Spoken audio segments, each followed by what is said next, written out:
Hello, I'm Larry Wilson, and welcome to this segment in our study on the book of Revelation. We're looking at Revelation 17, although we haven't actually opened the Bible to get to those verses. There are certain prerequisites you have to understand about developments that have taken place earlier in the book of Revelation before chapter 17 will make any sense. The same is true of Daniel 9. You have to understand certain things about Daniel 8 and Daniel 7 before Daniel 9 will make much sense. So when the angel comes down to talk to John about what he has been shown in vision, the angel is talking about things that John has previously seen.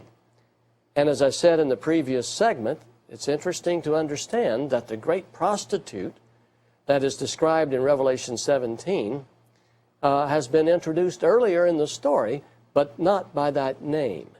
Actually, the image to the beast and the prostitute are the same thing. We'll see that more clearly in our study as it unfolds today. When the devil changes from charming God to demonic dictator, that's the transition from the fifth trumpet to the sixth trumpet, there will be a great deal of consternation throughout the earth. The leaders of Babylon will be powerless to stop this. And the people of earth, what can they do about it? But mankind can't thwart the devil's authority, his goals, nor his objectives. And many will, in fact, go along because they believe that the devil is actually Almighty God. So whatever he wants is okay by them. When a one-world church state is set up, that constitutes a theocratic government because Lucifer declares himself to be God, and when God dwells among men, there is no room for religious or political diversity. Lucifer is Lord of Lords and King of Kings, and he can declare what is correct and true in terms of religion as well as matters of politics. So a theocratic government is where God rules over man. And this is the kind of government that Lucifer will establish when he sets himself up to be God. Babylon's transition from a composite government to a theocratic government is described in Revelation 13. And we've talked about this number of times. So when the devil orders the world to set up an image, what can the world do but obey?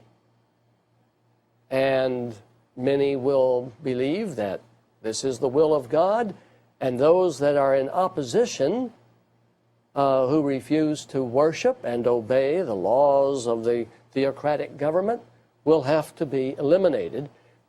And that's what Revelation 13:15 says. All who refuse to worship the image are to be killed. Rebellion cannot be tolerated. To make sure that everyone understands that the devil means business, and that everyone quickly conforms to his authority and to his theocratic government, the devil is going to kill a third of mankind. Let's go back to the computer screen. Lucifer's angels will be released to kill a third of mankind at an appointed time. And this killing will eliminate all resistance to Lucifer's theocratic government. It's very simple. Look at Revelation 9:15. And the four angels who had been kept ready for this very hour this very hour, day, month, and year. It's a punctiliar moment in time. This date has been scheduled. It's been scheduled for over 2,000 years. This date when it arrives, this very hour, day, month, and year, the devil's angels will be released to kill a third of mankind. And the killing will not take place on one day. They are released at this time, but the killing will take a little while. This enormous purge of human life is scheduled. The appointed time has been set, and it will take a few weeks to purge earth of all resistance to Lucifer's theocratic government. The deadly purge in the sixth trumpet corresponds with two developments. The opening of the fifth seal, which is the wholesale martyrdom of God's people, and it corresponds with the implementation of the mark of the beast. I'm looking for a chart here to show you how this alignment occurs so that you can see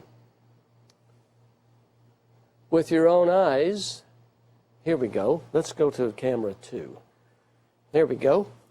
Notice here is the fifth seal down here at the bottom of your screen. Here is the sixth trumpet. And this is when the mark of the devil, mark of the beast, is imposed. And this is when the martyrdom of the saints occurs. And you can see we are just 222 days from the time of the seventh trumpet. The fifth trumpet is 148 days in length, and the sixth trumpet is 222 days in length. And this is where the fifth seal and the sixth trumpet align. The martyrdom begins, the killing of God's saints and prophets, and this is when the mark of the beast is imposed. And then the seventh trumpet is where mercy ends.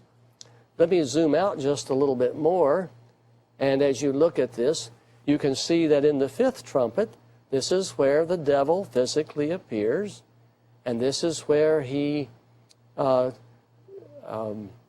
first 5 months, he has the gentle and wonderful, benevolent, and gracious, God-like deception. And here he becomes the tyrant in the sixth trumpet and demands that Babylon become a theocratic government with himself as Lord of Lords and King of Kings. Okay? Let's go back to the computer screen. During the sixth trumpet, a total of about 1.75 billion people will die. This will leave only about 3 billion people on earth. 1.75 billion die during the first 4 trumpets, and 1.75 billion die in the sixth trumpet. So this will leave about 3.5 billion people on earth at the time of the sixth trumpet. And about 2 billion people, as I calculate this, will receive the mark of the beast. 2 billion people will receive the mark of the beast. Millions of saints and most, if not all, of God's 144,000 prophets will eventually be killed during the sixth trumpet. And as I said earlier, the sixth trumpet will last for 222 days. And this is easily to determine by taking the 1,260 days of the 2 witnesses, subtract 890 days where the devil physically appears, 2/3 of the way through the Great Tribulation, minus 148 days for the fifth trumpet, the 5 months of persecution, torment upon the non-religious, and you're left with 222 days. All of the non-religious people will be gone by the end of the sixth trumpet. Now, as I calculate this matter, and remember, I'm just offering some approximate numbers here because I don't know the actual numbers. I don't know what the actual population of Earth really is. Only God knows that number. Even those who study population are just making and offering estimates, reasonable estimates. But as I calculate this, there will be about 5.25 billion people on Earth at the time of the sixth trumpet. The devil will divide people of Earth into groups of 1,000 for purposes of rations and administration. Food is going to be rationed, food and water, and the necessities of life, medicine, all things will be rationed. And in order to facilitate rationing, the people of Earth will be divided up into groups of 1,000. I'll show you why I say that in just a minute. And the devil will then kill 1/3 of mankind, or about 1.75 billion people, and this will leave about 1 billion saints and about 2 billion wicked people alive. 1/3, 2/3. The wicked will be tattooed with the number 666 because that number is 2/3 of 1,000. In other words, they are spared. And they have submitted to the theocratic government of the devil, and they are allowed to live. And they wear the mark, showing their submission is voluntary. They show they are in the 2/3. That's why I say, because 666 is 2/3 of 1,000, that's why I say the devil will divide the people up into groups of 1,000 for purposes of administration and rations. In other words, by the time we reach the seventh trumpet, the world will be divided into two groups of people. The middle group, the non-religious, are all gone. 1/3 will be worshiping the Lamb, and 2/3 will be worshiping the Lamb-like beast. By now, I hope you understand that the image of the beast will be a unified, theocratic form of Babylon, where Lucifer rules as King of Kings and Lord of Lords. This theocratic government is also called the Great Prostitute in Revelation 17, because those who submit to Lucifer's one-world church state will have to sell their souls to the devil in order to survive. That's why it's called the Great Prostitute. It's important to know that Jesus empowers the devil to set up a theocratic government. God enables the devil to do this so that the devil can eliminate the religious diversity that keeps some people from accepting the testimony of the 144,000. Here's a crucial step to keep in mind. Each trumpet judgment has been deliberately designed by a thoughtful and loving God to open the eyes of ignorant people to the truth about His love, His gospel, and His will. In other words, when the devil sets up his one-world church state, his theocratic government, sincere but ignorant people will not be able to cling to their traditional leaders' beliefs or churches any longer. People will not be allowed to follow after their trusted spiritual authorities anymore. Thus, anyone still hanging on to the religion of their forefathers will be forced to make a tough decision because their religion and their religious traditions will be forbidden. You understand? And when the theocratic government is set up, there is no room for religious diversity any longer. Everyone has to leave their church. God does this intentionally because so many people, bless their hearts, ignorant people will hang on to their church as though it is their God. By eliminating their church, everyone then is forced to make a decision as to who will be their God. So at the time of the sixth trumpet, the options will be simple: death or worship the devil. Join his church. Sell your soul to the devil. You can buy and sell. You can receive rations or death. By the time we reach the end of the 1260 days allotted to the two witnesses, everyone will have been forced to abandon his church. All churches other than the new one world church state will be forbidden. The devil will eliminate all religious diversity. He sets himself up as the religious authority and the political authority of the whole world. Paul knew this, and this is why he wrote in 2 Thessalonians 2:4, "The man of sin will oppose and exalt himself over everything that is called God or is worshipped." Notice, he will oppose everything that has to do with God. He exalts himself above everything that has to do with God or is worshipped, so that he sets himself up in God's temple, proclaiming himself to be God. A lot of people use this verse to imply that the temple in Jerusalem will be built. Well, that's not what Paul means at all. God's temple is not a building in Jerusalem. That building was destroyed by the Romans in AD 70, and it will never be rebuilt. It will not be rebuilt. Paul is saying that Lucifer will oppose and exalt himself over everything that is called God, so that he sets himself up in God's dwelling place in each religion, proclaiming himself to be God. When Lucifer comes pretending to be God, he's not only the God of the Jews, he's not going to favor the Jewish faith. He's not going to favor the Catholic faith. He's not going to favor any faith. Paul says he will oppose them all. He will be in opposition to them all. Here he's talking about the sixth trumpet.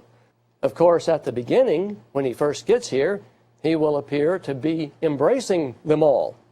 But he suddenly changes character. He begins to speak like the dragon that he really is, and he will abolish all the nations of the world as well. And he will divide the world into 10 geographical sectors. I think these geographical sectors will be determined by geographical boundaries, such as oceans and deserts. And he will appoint 10 kings as puppet kings that will rule under him.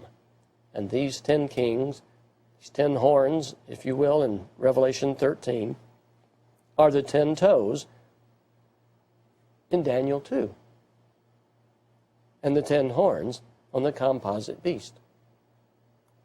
So Lucifer's theocratic government is called the Great Prostitute because people will sell their souls to the devil for the sake of rations, food, clothing, medicine, money, survival. The government of Lucifer is called a prostitute because prostitutes are willing to exchange their moral integrity for material or financial gain. And this is why prostitution is an abomination to God, because God values moral integrity more than any material thing or financial gain. Remember, in heaven, the streets of heaven are paved with gold because there gold is worthless. Prostitution is an abomination to God because God values moral integrity more than material or financial gain. So those who sell out to the devil for food and water are an abomination to God. And that's why Lucifer's theocratic government is called the great whore, the great prostitute. Disgusting abomination. Okay, now that we've reviewed the big picture, I'm going to read through Revelation 17, and as we go along, I will make some comments. I just can't help myself. All right, Revelation 17:1. I bet you thought we'd never get to it. One of the 7 angels who had the 7 bowls came and said to me, "Come, Come with me, John, and I will show you the punishment of the great prostitute who sits upon many waters. So the angel arrived at John's side immediately after John saw Revelation chapter 16, which is the 7 bowls, and immediately began talking about the punishment of the great prostitute. Now, this is the first time the term, the great prostitute, is mentioned in the book of Revelation, but it is not the first time she is referred to. Notice how this term, the great prostitute, links up to the 2 witnesses. This might surprise you. Revelation 11, verse 8. Talking about the 2 witnesses, their bodies will lie in the street. Notice the word street is singular. Their bodies will lie in the street of the great city, which is figuratively called Sodom and Egypt, where also their Lord was crucified. Did you notice that there's only one street in the great city? That's because Jesus said, enter through the narrow gate. Matthew 7:13, for wide is the gate and broad is the street that leads to destruction, and many enter through it. But small is the gate and narrow the road that leads to life, and only a few find it. Verse 14. Do you remember Rule 3? Apocalyptic language can be literal, symbolic, or analogous. And to reach the intended meaning of a prophecy, the student must consider A, the context, B, the use of parallel language throughout the Bible, and C, relevant statements in the Bible that define the symbol if an element is thought to be symbolic. The reason I've done this, gone over this rule, is because the term, the great prostitute, is a symbolic term, because the angel told John a few verses later that the prostitute is, quote, the great city. Revelation 17:18, the woman you saw is the great city that rules over the kings of the earth. The whore is the great city. And the 2 witnesses, their bodies will lie in the street of the great city. The great city is the whore, the prostitute, the theocratic government. And the prostitute sits on many waters. Verse 15. Then the angel said to me, the waters you saw where the prostitute sits are peoples, multitudes, nations, and languages. What does this language mean? The prostitute is the great city that rules over the kings of earth, and she sits upon many waters. Well, what is this language telling us? In a sentence, this is what it means. Lucifer's theocratic government rules over the world and everyone in it.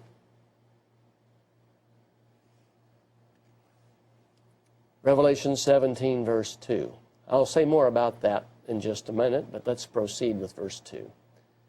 With her, that is the great prostitute, the 10 kings of the earth committed adultery, and the inhabitants of the earth were intoxicated with the wine of her adulteries. You remember this is true of Babylon. This is also even true of the theocratic government which the devil sets up. It's a continuing process of the same thing. With the prostitute, the kings of the earth committed adultery, just like the kings of the earth committed adultery with the composite beast. And the inhabitants of earth will be intoxicated with the wine of the prostitute's adulteries, just like they were with the wine of the adulteries of the composite beast. Now, the composite beast is not the great prostitute. In fact, she rides on the great composite beast. The great prostitute rides on the beast. We'll see that in just a minute. When the Bible says that the 10 kings committed adultery with her, this means that Lucifer, the kings of earth, give Lucifer their civil powers to enforce religious behavior. That is adultery. It is the union of church and state. This is adultery. God always kept them separate and demands that they remain separate. But this is how they are brought together.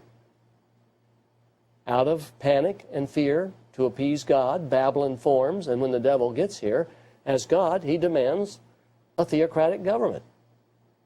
So the 10 kings commit adultery with the great whore, and they use their civil powers to enforce religious behavior. And the inhabitants of the earth were intoxicated with the wine of her adulteries.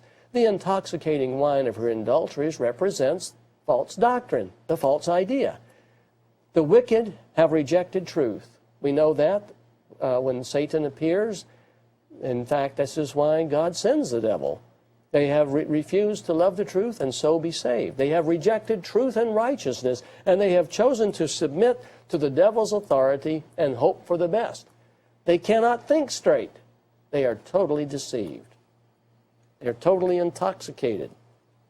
Revelation 17, verse 3, Then the angel carried me away in the spirit into the desert, and there I saw a woman sitting on a scarlet beast. Now this is the composite beast that she's sitting on, the one in Revelation 13. She's sitting on this beast that was covered with blasphemous names. It's in opposition to the will of God, and it had 7 heads and 10 horns. Now the woman was dressed in purple and scarlet, was glittering with gold, precious stones and pearls. Oh, she's beautiful to look at. She held a golden cup in her hand, filled with abominable things and the filth of her adulteries. It's a contrast in terms. Beautiful, rich, and dressed well, with gold and precious stones and pearls, highly desirable as a woman, but totally vile and disgusting as a prostitute. She held a golden cup in her hand filled with the abominable things and the filth of her adulteries. And this title was written on her forehead, Mystery, Babylon the Great, the mother of prostitutes and of the abominations of the earth. Wow. It's interesting that she's described as so beautiful and alluring, and yet she is so disgusting and vile. Because that's the way the devil works. The devil knows our love for beauty. He knows our attraction to beauty. When Eve saw that the fruit was beautiful, and the serpent talking to her was the most beautiful creature of all, she took the fruit and did eat. And oh, the penalty that's followed. The devil's, he is one sophisticated cookie. And he will eat your lunch if you're not careful. And he's going to deceive the world, and he's going to take the world into destruction. And we're going to talk about that in just a few moments. We'll see you in the next segment. May God bless you, is my prayer.